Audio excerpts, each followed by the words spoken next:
Hi, బాగున్నారా? Welcome to Tollywood boss. Matter వచ్చేసి యూట్యూబ్లలో ఒక గొడవ నడుస్తుంది. అదే స్ట్రైక్ల గొడవ. యూట్యూబర్ రివ్యూవర్లు, మూవీ రివ్యూవర్లు అని చెప్పవచ్చు. విశ్లేషణ, సినిమా మీద విశ్లేషణ చేసుడు అంటే గత జనవరి నుంచి ఇది సాగుతుందని చెప్పవచ్చు. స్ట్రైకులు ఇది ఎవరి చిత్రాల ద్వారా సాగుతుంది, ఎవరి చిత్రాల ద్వారా ఈ స్ట్రైకులు పడుతున్నాయి. స్వేచ్ఛ అనేది మనిషి కోల్పోతున్నాడు. ఇప్పుడు కాదు ఇది కోల్పోయేది, ఇండస్ట్రీలో స్వేచ్ఛ అనేది కోల్పోయింది. గత 40 సంవత్సరాలు 50 సంవత్సరాల నుంచి స్వేచ్ఛ అనేది కోల్పోతున్నారు వాస్తవానికి. ఇది ఇప్పుడు పబ్లిక్లో అందరికీ తెలిసిపోతుంది. అప్పుడు అంతగా మీడియా లేదు, అంత పత్రికల ద్వారా డబ్బులు ఇచ్చి నడిపించుకున్న దాఖలే ఉన్నది తప్ప అప్పుడు ఎవరు డబ్బులు ఇస్తే వాళ్ళకు వంతన పాడేవారు పత్రికలు. వాళ్ళని నడిచింది, అప్పుడు ఆ కాలంలో నడిచింది. ఇప్పుడు సోషల్ మీడియా వచ్చింది, ఎలక్ట్రిక్ మీడియా వచ్చింది కాబట్టి ఇప్పుడు అన్నీ తేటతెల్లం అవుతున్నాయి, అన్నీ బయటపడుతున్నాయి.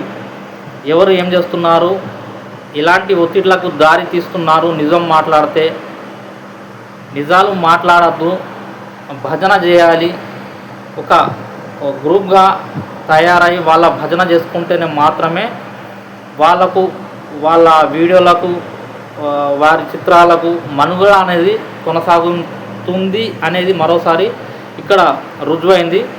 ఎందుకంటే భజన చేయాలి మొదలు. భజన లేకపోతే స్ట్రైక్లు వేస్తారు, ఛానళ్ళు తీపిస్తారు, పిఆర్ టీంలు పెట్టుకొని గొడవలకు దారి తీస్తారు, కేసులు పెడతారు. అది ఇప్పుడు అని అనుకుంటున్నారు మీరందరూ. ఇప్పుడు ఈ స్ట్రైకులు గిరికుల గొడవ ఇప్పుడు కొందరు హీరోలను తొక్కేశారు. అప్పట్లోనే చాలా మంది హీరోలను తొక్కేశారు. పత్రికలకు డబ్బులు ఇచ్చి ఫేక్ కలెక్షన్లు వేసుకున్న దాఖలా, ఫేక్ రికార్డులు వేసుకొని దాఖలా, తామే నంబర్ 1 గత 40 సంవత్సరాల నుంచి అని ప్రచారం చేసుకుంటూ పత్రికలలో డబ్బులు ఇచ్చి ఇది అప్పటి నుండి కొనసాగుతుంది. ఇప్పటి వరకు కూడా వాళ్ళ దౌర్జన్యం అనేది కొనసాగుతుందని చెప్పవచ్చు. ఇది దౌర్జన్యమే. ఇది ఒకరి గొంతును నొక్కేదందుకు ప్రయత్నిస్తున్నారనేది ఇప్పుడు తెలిసిపోతుంది కదా. ఇప్పుడు ఇంత సోషల్ మీడియా ఉన్నప్పుడే ఇంత అనగదొక్కాలి, ఒక మనిషిని తొక్కి పడేయాలి, గొంతును ఒక లేవనెత్తే గొంతును తొక్కేయాలి అనే ప్రయత్నిస్తున్నారంటే, ఇంత సోషల్ మీడియా, ఇంత టెక్నాలజీ సమయంలో, ఇంత ఇవన్నీ ఉన్న సమయంలో కూడా ఇంత వెదకు గురి చేస్తున్నారు నిజం మాట్లాడే వారికి అనేది ఇప్పుడు మనకు ఇక్కడ తెలిసిపోతుంది. ఇప్పుడు ఇది సోషల్ మీడియా లేనప్పుడు ఇంకెంత ఉండే, ఈ సోషల్ మీడియా లేనప్పుడు ఇంకెంత మందిని తొక్కి పడేశారు, పైకి రాకుండా తొక్కి పడేశారు, వాళ్ళ టాలెంట్లను తొక్కి పడేశారు, ఎంతమందిని బలి చేశారు ఇండస్ట్రీలో. వాళ్ళకి సినిమాల ఛాన్సులు రాకుండా మీ భజన చేసి తర్వాత మీ భజన చేయకపోతే వాళ్ళకు సినీ ఇండస్ట్రీలో చిత్రాలు రాకుండా, వాళ్ళకి ఛాన్సులు రాకుండా చేసి మానసిక ఆవేదనకు గురి చేసి ఉరిపెట్టుకునే స్థాయికి తీసుకువెళ్ళి వాళ్ళ ఆత్మహత్యకు కారకులైన వారు ఎవరు? ఇండస్ట్రీలో ఇప్పుడు నడుస్తున్నది కొత్త ఏం కాదు, వాళ్ళకి పాతదేది. ఈ అనగదొక్కడం, తొక్కేయడం, ఎవరైనా ఎదుగుతారు, ఎవరైనా వ్యతిరేకంగా మాట్లాడుతున్నారు. వ్యతిరేకం ఏం లేదు ఇక్కడ ఉన్నది. వాడు చిత్రం చూసిండు, 3000 రూపాయలు పెట్టిండు. వాడు 3000 రూపాయలు పెట్టినప్పుడు వాడిని నచ్చితే చెప్తాడు, నచ్చిందనే చెప్తాడు. ఇప్పుడు ఒక్క టికెట్ పైన 3000 రూపాయలు పెట్టి వాడు చూసినవాడు వాని అభిప్రాయం చెప్పడంలో తప్పేముంది? అంటే మాట్లాడితే గొంతును నిలిపేయడమే, నిజాలు మాట్లాడితే గొంతును నిలిపేయడమే. స్వేచ్ఛ, మనిషి స్వేచ్ఛ కోల్పోవాలి. అంటే మీ ఇష్టానుసారంగా మీరు చేస్తారు, ఇష్టానుసారంగా మీరు టికెట్ల రేట్లు పెంచుకొని పోతారు. వాని అభిప్రాయం చెప్పద్దు. 3000 టికెట్ పెట్టి సినిమా చూసిన వాడి అభిప్రాయం వాడు బయట చెప్పద్దు. మీ ఇష్టానుసారంగా టికెట్ల రేట్లు పెంచుతారు, మీ ఇష్టానుసారంగా పాప్కార్న్ రేట్లు పెంచుతారు. అక్కడ బైక్ స్టే చేస్తే అక్కడ దానికి టికెట్ల రేట్లు పెంచుతారు. మీ ఇష్టానుసారంగా థియేటర్లో పెంచడం కానీ వాని అభిప్రాయం చెప్పొద్దు ఇక్కడ. సినిమా చూసి 3,000 రూపాయల టికెట్ పెట్టి వాడు సినిమా చూసి బయటకు వచ్చి నాకు సినిమాలో ఇది నచ్చలేదు, ఇది నచ్చింది, ఇది ఫలానా మంచిగా ఉన్నది, ఫలానా మంచిగా లేదు, ఫలానా హీరోని ఇలా చేసింది, ఫలానా హీరోని ఇలా ఎక్స్పోజింగ్ చేసింది ఈ చిత్రంలో, ఈ చిత్రం నాకు యావరేజ్గా ఉంది, ఒక ఫస్ట్ హాఫ్ నచ్చలేదు, ఏదో చెప్తాడు. వానికి నచ్చింది చెప్తాడు, నచ్చింది ఇచ్చి పెడతాడు. ఇప్పుడు నచ్చిందని చెప్పిండు. ఫస్ట్ హాఫ్ నచ్చింది, నాకు సెకండ్ హాఫ్ నచ్చలేదు. వాని అభిప్రాయాన్ని మీరు అనగదొక్కేందుకు ఎవరు? 3,000 రూపాయలు పెట్టిండు వాడు, అట్టిగా కాదు. వాడు 3,000 రూపాయలు పెట్టి చెప్పిండు, అక్కడ సినిమా చూసి చెప్పిండు వాడు. వాని అభిప్రాయం అది. నీ ఇష్టరాజ్యమేనా? టికెట్లు పెంచుడు నీ ఇష్టరాజ్యమే. వానికి నచ్చలేదంటే స్ట్రైక్లు వేసి ఛానల్ పీకేయడం మీ మొత్తం మీ ఇష్టమే. ఇది ప్రజాస్వామ్య దేశంలో వేరే వ్యక్తి బతికే అది లేదన్నట్టు, ఆస్కారం లేదు.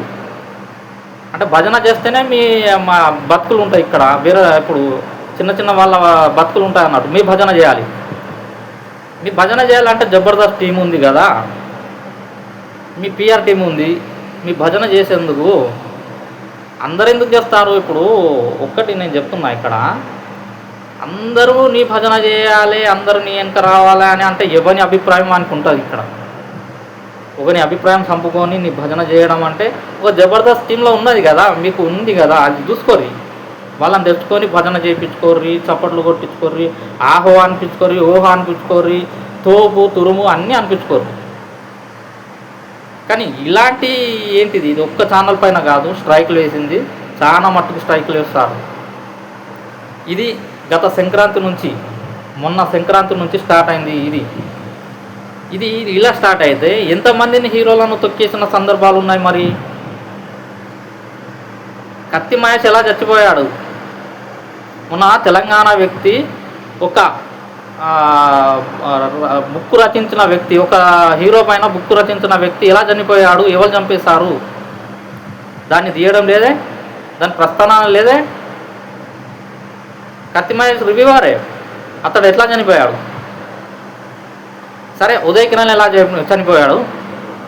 ఈ ప్రస్తావన రాదా? సుమన్ని ఎవరు దొక్కేశారు? రాజశేఖర్ని ఎవరు దొక్కేశారు?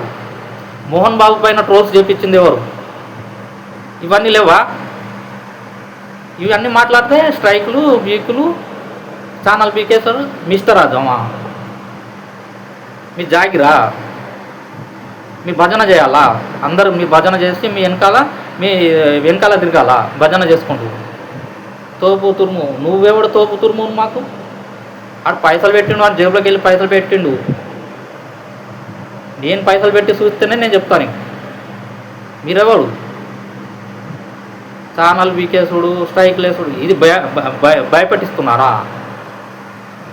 లేకుంటే వాని పైన కేసులు వేసి ఇష్టరాజ్యంగా మీరు భయం దళనకు గురి చేస్తున్నారా? అని ఒక వ్యక్తికి మానసికంగా తొక్కేయాలి, మానసికంగా అనగదొక్కాలి అనేది ఇప్పుడు ఇది కొనసాగింపు కాదు, మొదటికెళ్ళి ఉండేది. వాస్తవానికి మొదటికెళ్ళి ఇది ఒక ఇండస్ట్రీలో ఒక వర్గం ఉంది కదా, ఆ వర్గమే మొదటికెళ్ళి ఉన్నది. ఇది తొక్కుడు, ఒక్కరిని తొక్కి పైకి వచ్చిన ఫ్యామిలీ అంటే అది తెలుసు, అందరికీ తెలుసు. ఎవరి ఫ్యామిలీ, ఏ ఫ్యామిలీ ఎవరిని దొక్కుకుంటూ వచ్చింది, ఎంతమందికి దొక్కుకుంటూ వచ్చింది. ఇప్పుడు యూట్యూబర్ల మీద పడి ఇది దౌర్జన్యంగా స్ట్రైక్లు వేయడం అంటే వాని అభిప్రాయం చెప్పుడు కూడా తప్పే అవుతుంది. ఇక్కడ వాడు 3,000 రూపాయలు టికెట్లు పెట్టి సినిమా చూసి వచ్చి వాని అభిప్రాయం చెప్పుడు కూడా తప్పు అవుతుంది. ఇది ప్రజాస్వామ్య దేశమేనా? ఇవాళకి స్వేచ్ఛ లేదా? మాట్లాడే స్వేచ్ఛ లేదా? అంటే నీ సినిమా మంచిగా ఉన్నదంటే ఇక వాడిని ఇచ్చిపెట్టుడే. మరి నిప్పు నాగరాజు సంగతి ఏంద్రా? నిప్పు నాగరాజు సంగతి ఏం చేస్తున్నారు? వాని ఛానల్లో చూడు ఎన్ని రివ్యూలు, ఎన్ని బ్యాడ్ రివ్యూలు పెట్టాడు వాడు. వానిపైన స్ట్రైక్లు వేయడం లేదు. నిప్పు నాగరాజు ఛానల్ మీద స్ట్రైక్లు ఎందుకు వేయలేదు? మాట్లాడితే తప్పు, మీ భజన చేస్తే ఒప్పుకుంటారు. భజన చేస్తే ఒప్పుకుంటారు, మీ భజన చేయాలి.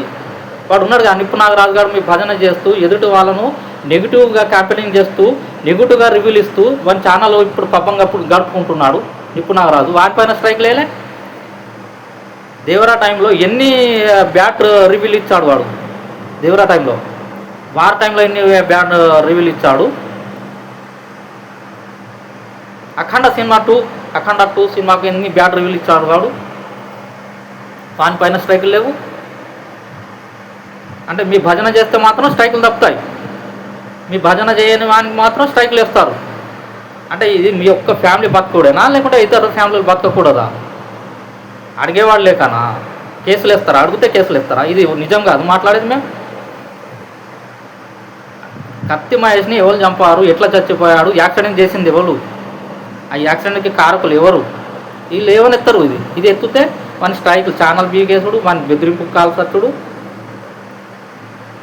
మొన్న తెలంగాణ వ్యక్తి కార్ యాక్సిడెంట్లో చనిపోయాడు. ఒక హీరో గురించి బుక్ రచించిన వ్యక్తి, గుండు కథ అని ఒక గుండు స్టోరీ రచించిన వ్యక్తి చనిపోయాడు కారులోని. అది కూడా చెరువులో పడి చచ్చిపోయాడు తెలంగాణ వ్యక్తి. అది